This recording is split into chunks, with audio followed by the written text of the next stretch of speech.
Hello friends, welcome back to my channel. Stay with Sharno. তো গত শনিবারে আমি চলে গিয়েছিলাম কলকাতার একটি অন্যতম প্রসিদ্ধ জায়গায়, দক্ষিণেশ্বরে।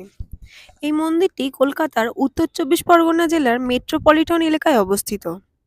স্থানটি দক্ষিণেশ্বরের কালী মন্দির নামে প্রসিদ্ধ।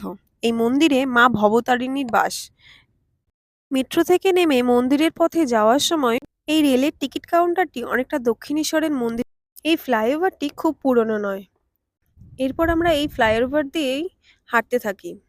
হাঁটতে হাঁটতে ফ্লাইওভারের উপর পড়ে অনেক দোকান, কিছু খেলনার দোকান, কসমেটিক্সের দোকান, আরও নানা দোকান। তাছাড়াও রয়েছে পুজোর আসবাবের দোকান, আচারের দোকান, অনেক কিছু। আপনারা এখান থেকে কেনাকাটা করতে পারেন নানা জিনিস। তাছাড়াও এই ফ্লাইওভারের উপর আছে নানান পুজোর জিনিসপত্র, যেগুলি বা ডালা, যেগুলি আপনারা কিনে পুজো দিতে পারেন। এখানে আমাদেরকেও ডাকা হচ্ছিল, কোথাও 21 টাকা, কোথাও 10 টাকার ডালা নিয়ে, কিন্তু আমরা মন্দিরের ভিতর থেকেই কিনেছি। এরপর চলন্ত সিঁড়ি দিয়ে আমরা প্রবেশ করলাম মন্দিরে। এই হলো মন্দিরের গেটটি। মন্দিরে ঢোকার মুখে এই সিংহের মূর্তি দেওয়া এই গেটটি পড়ে।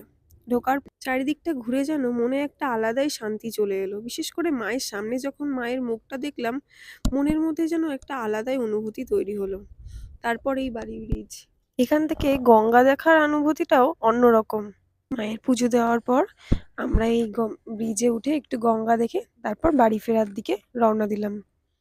ভিডিওটি আজ এই পর্যন্ত। ভালো লাগলে লাইক, কমেন্ট অ্যান্ড শেয়ার করবেন। নমস্কার।